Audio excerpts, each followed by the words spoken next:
So now, Two Times Blue, it's seems to be doing really well. It's the first single off the Debbie Harry solo album, and it's at what, like 20 something on the dance tracks right now. The remixes, Yeah. it's heading up there. So, how did that get started? Just give us the way that song kind of was We birthed. had finished the whole record, actually. We had like kind of turned it in, basically, and then We were doing touch-ups and little backup vocal things and all sorts of little, ear candy on the existing tracks. Mhm. And Debbie's manager called and wanted more. yeah, we just Wanted one more song. we brought in like a song idea and bounced it off the room. And Debbie was like, "I was just thinking of something today, and it goes like 2 times blue instead of 2 times 2." And she just jumped right on it and sang a melody over it. And we were like, okay, this is turning into a song very quickly. And we were already like, we turned in all the songs, like, and we had finished with the drummer, and we were just like, now what? So, as it evolved, we just, by the end of that evening, the whole song sounded complete. Wow. We put more guitars on it and did stuff like that over the next couple sessions, but right away it sounded finished and it sounded great. It had potential to be like a big single from the album because it was really anthemic and it was really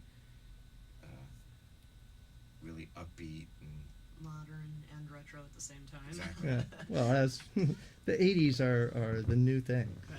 So how did DrumCore play a part in all that? well, we just, because we were writing quickly, it was the thing we started with. We laid down the groove for the verses and the choruses. Yeah, just like a basic groove, and then we played guitars and bass to it. What did you use? Which groove? That was a programmed beat Uh-huh. using the Zorro kit. Zorro kit? Yeah, That was Zorro cool. kit. we like the Zorro kit. Zorro kit is so solid for rock songs, even though it's known as a funk kit. Mm-hmm.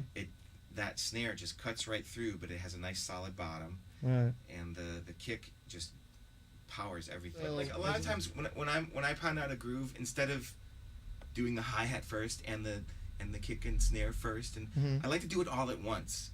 Like you just play the whole thing all at once, so you get that feel of drumming, where Right. it's like if the hi-hat loosens up while you go over to the toms, that's what a drummer would do. Right. And by doing it all at once, it kind of forces you to do that. And if you make some mistakes, you just go into Logic and clean it up or whatever. Right. But it was just an example. That's a perfect example of it. We just like pounded out the groove, started working with it.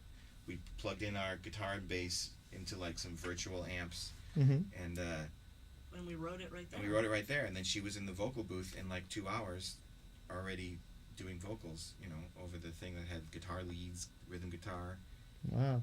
bass, and drums. And then as it went, we worked out their keyboard arrangement in the Mhm. beginning and added some more guitars. And as we built it up, we were like, these drums sound good. We don't need to bring the drummer back. Wow. And Sorry, drummers. we just kept it. Well, some of them make a lot of money doing loop libraries anyway. Oh, that's